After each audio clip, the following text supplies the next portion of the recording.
मुख्तलिफ कॉलेजेस के लड़कों ने अपने ग्रुप्स बनाए हुए हैं और वो एक दूसरे को नीचा दिखाने के लिए सोशल मीडिया का इस्तेमाल करते हैं और वो ग्रुप्स आपस में झगड़ते हैं। 24 अक्टूबर को स्टूडेंट्स की आपस में लड़ाई हुई और ये बच्चा उसमें फौत हुआ। कॉलेज इंतजामिया है, उन्होंने इसका नोटिस नहीं लिया, ना ही किसी को बताया गया। वालिदैन से गुजारिश है, काइंडली अपने बच्चों को जब आप कॉलेज भेजते हैं तो सरप्राइजली उनका कॉलेज भी जरूर चेक कर लिया करें कि मेरा बेटा यहाँ आ रहा है या नहीं आ रहा है। 5 मुलजम उनको हमने जेल भेज दिया है, जबकि बाकी जो 3 मुलजम हैं वो भी बहुत जल्द कानून के शिकंजे में होंगे। खानदान के वाहिद चश्मो चिराग लारैब डोगा को सर में फायर मारकर कत्ल कर दिया गया। इस वाक़े में मुलव्वस तमाम किरदारों पर पुलिस ने तहर्रक करते हुए 5 मुलजमान को गिरफ्तार किया और वक़ुआ में इस्तेमाल होने वाले आला जात भी उनसे बरामद किए। लेकिन इस वक़ुए में जो मरकज़ी किरदार थे वो 3 अशख़ास थे और उनमें से 2 मुसल्ला भी थे जिनके पास पिस्टल थे। वो अभी तक पुलिस की गिरफ्त में नहीं आ सके। इस वाक़े में एक और अहम किरदार जो कि इन तलबा की लड़ाइयों में एक प्राइवेट किरदार है जिसका नाम खिजर चीमा मालूम हुआ है, जो कि मक्का कॉलोनी गुजरात का रहने वाला है, वो भी अभी तक पुलिस की गिरफ्त से दूर है और इस वक़ुआ के दौरान इसके पास 9mm पिस्टल था। पुलिस ने मिनिमम टाइम फ्रेम में 5 मुलजमान को हिरासत में लिया और जब उनसे तफ्तीश का अमल शुरू किया गया तो मुलजमान ने ये इंकशाफ किया कि मकतूल लारैब डोगा के साथ उनका कोई तनाज़ा नहीं था और ना ही मकतूल किसी ग्रुप का हिस्सा था। वो सिर्फ और सिर्फ एक बसमेट था, लेकिन हम दोनों ग्रुपों की लड़ाई की बींट चढ़ गया। अभी हम डीपीओ कम्प्लेक्स गुजरात चलते हैं और वहाँ जाकर एसपी इन्वेस्टिगेशन महर मोहम्मद रियाज से जानते हैं कि आखिर अभी तक ये जो मरकज़ी किरदार हैं ये पुलिस की पहुंच से दूर क्यों। जी नाज़रीन, इसी केस पर पुलिस का जो तहर्रक है वो जानने के लिए मैं इस वक्त डीपीओ कम्प्लेक्स गुजरात में एसपी इन्वेस्टिगेशन महर मोहम्मद रियाज साहब के साथ मौजूद हूँ। इनसे जानते हैं कि पुलिस ने कैसे कोशिशें की, कैसे तहर्रक किया और कैसे इस कलील वक्त में, इस कम मुद्दत में 20 दिनों के अंदर अंदर इन जो मुलजमान थे 5 इनको गिरफ़्तार किया और बकिया जो हैं उनकी क्या सूरत हाल है। ये जैसा कि आपको पता है कि 24 अक्टूबर को ये एक बहुत अंदोनाक वाक़या हुआ, स्टूडेंट्स की आपस में लड़ाई हुई और ये बच्चा उसमें फौत हुआ। और ये बच्चा जो इसमें सबसे अफसोसनाक बात यह है कि माँ बाप का अकेला बेटा था और इसका बाप बहुत शरीफ आदमी है। इसका पूरी डिस्ट्रिक्ट पुलिस को बहुत ज़्यादा तकलीफ़ हुई, बहुत ज़्यादा दुख हुआ, तो हमने उसी दिन से इस पर एफ़र्ट शुरू कर दी।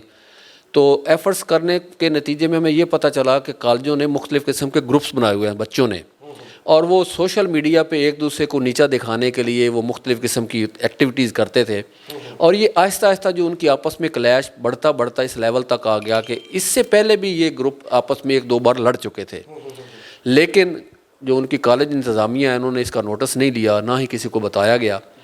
तो ये उस वक़ुए वाले दिन ये बच्चे जो थे ये कॉलेज पे एक होटल पे इकट्ठे हुए। वहाँ उन्होंने ये प्लान किया कि आज हमने स्वीडिश कॉलेज वाले बच्चों के साथ झगड़ा करना और बदला लेना है। तो फिर उन्होंने ये वहाँ पे झगड़ा शुरू कर दिया और इसमें ये 8 लड़के थे झगड़ा करने वाले मेन, जो फिर दौरान लड़ाई बच्चे को फायर लगा, एक बच्चा ज़ख्मी हो गया। तो उसके बाद फिर हमने अपनी पूरी कोशिश शुरू की। हमने अपना जो ह्यूमन इंटेलिजेंस उसको इस्तेमाल करते हुए हमने ये बात ट्रेस की कि ये लड़के कौन थे, जिस पे ये 8 लड़के ट्रेस आउट हुए, जिनमें से 5 बच्चे, 5 लड़के, 5 मुलजम, अब मैं उनको मुलजम कहूँगा, हमने पकड़ के उनका रिमांड लिया और उनसे डंडे बरामद करके, क्योंकि लड़ाई के दौरान उनके पास डंडे थे, उनको हमने जेल भेज दिया है।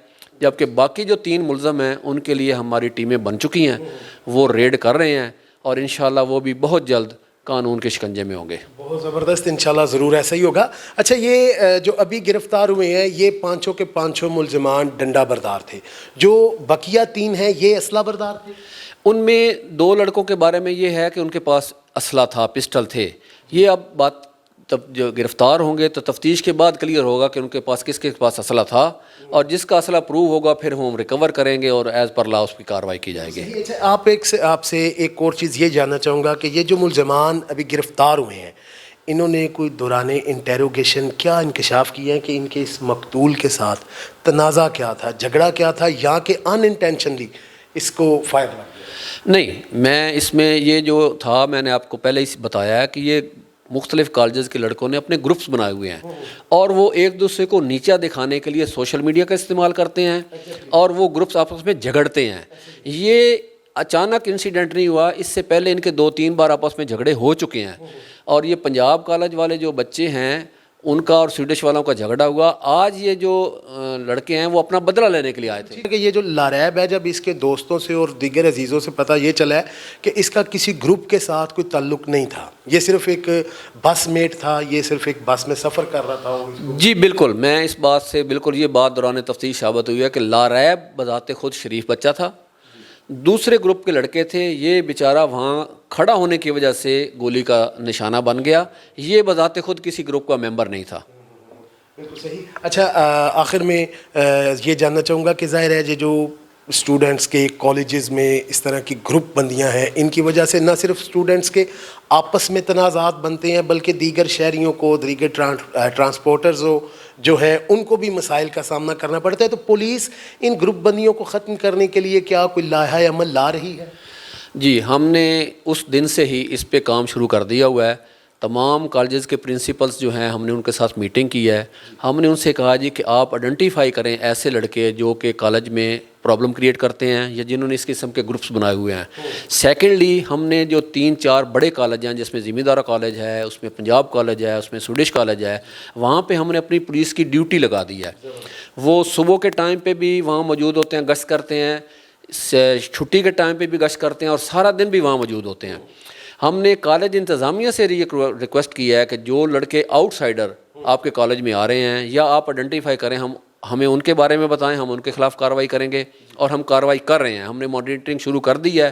جو لڑکے ہماری اس سیکورٹی ویٹنگ میں آ رہے ہیں, اس میں ہماری اس میں آ رہے ہیں, ہم ان کے خلاف کارروائی کریں گے, نمبر 1.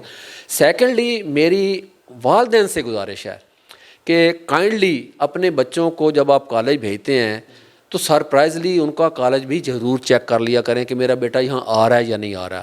سیکنڈلی, اس کی کمپنی چیک کریں کہ وہ میرا بچہ کون سے لوگوں میں بیٹھتا ہے. تھرڈلی, اس کا بیگ اچانک چیک کریں کہ آپ کے بیٹے کے بیگ میں کتابوں کے علاوہ کیا کچھ ہے, کیونکہ یہ لوگ جو اسلحہ لے کے آتے ہیں یا جو اسلحہ استعمال ہوا ہے ڈیفینیٹلی وہ اپنے بیگ میں لے کے آئے ہوں گے, وہ گھر سے لے کے آیا ہوگا. تو اس میں سمجھتا ہوں کہ والدین کو بھی اپنا کردار ادا کرنے کی ضرورت ہے کہ ان کا بچہ جب گھر سے جا رہا ہے تو اس کو چیک کریں کہ وہ گھر سے جانے کے بعد تعلیم کے علاوہ اور اس کی ایکٹیویٹیز کیا ہیں. اور میری کالج انتظامیہ سے بھی گزارش ہے کہ وہ بھی اپنے کالج میں مانیٹرنگ کریں, اپنے کالج کے بچوں کی مانیٹرنگ کریں, اور کوئی ایسی ایکٹیویٹیز پائی جائے تو اس کے بارے میں پولیس کو انفارم کریں. جی ناظرین, ایس پی انویسٹیگیشن مہر محمد ریاض صاحب اس کیس کے متعلق بتا رہے تھے کہ 5 ملزمان جو کہ ان مرکزی ملزمان کے ساتھی تھے اور یہ ڈنڈا بردار تھے, ان کو گرفتار کر لیا گیا ہے. اور اب انہی کے ذریعے یہ جو 3 مرکزی ملزمان ہیں, جن میں سے ظاہر ہے کسی ایک کے پاس یا ان سب کے پاس اسلحہ ہوگا جس سے فائر ہوئے اور یہ ایک بندہ مرڈر اور ایک زخمی ہوا, ان کی گرفتاری کے لیے بھی انہی ملزمان کے ذریعے کوشش جاری ہے. اور ایس پی صاحب یہ آدا کر رہے تھے کہ جلد وہ ملزمان بھی گرفتار ہوں گے اور جو مقتول کے ورثاء ہیں ان کو انصاف فراہم کیا جائے گا. اس کے ساتھ ساتھ ایس پی صاحب یہ بھی بتا رہے تھے کہ کالجز میں جو اسٹوڈنٹس کی گروپ بندیاں بنتی ہیں, جو بدماشیاں پھیلائی جاتی ہیں, جو تنازعات کھڑے کیے جاتے ہیں, ان کے تدارک کے لیے بھی پولیس نے ایکشن اقدامات کیے ہیں, جس پر اسپیشل ٹیمیں جو ہیں وہ کالجز پر تعینات کر دی گئی ہیں, ان کو اسپیشل ٹاسک دے دیے گئے ہیں. اور جو گشت کا نظام ہے وہ بھی صبح مارننگ کے ٹائم اور چھٹی کے ٹائم دونوں اوقات میں کالجز کے باہر اطراف میں گشت کا نظام بھی مؤثر کر دیا گیا ہے. اس کے ساتھ ساتھ ایس پی انویسٹیگیشن مہر ریاض صاحب یہ اسٹوڈنٹس اور والدین کو بھی پیغام دے رہے تھے کہ وہ بھی اپنے بچوں پر چیک اینڈ بیلنس رکھیں, تبھی جا کر اس طرح کے واقعات کا تدارک ہوگا اور علاقے میں امن و امان کی صورتحال بحال ہوگی اور برقرار رہے گی. اس کے ساتھ اپنے میزبان علی اکبر کو دیجیے اجازت. مزید تفصیلات کے لیے دیکھتے رہیے نیوز الرٹ گجرات.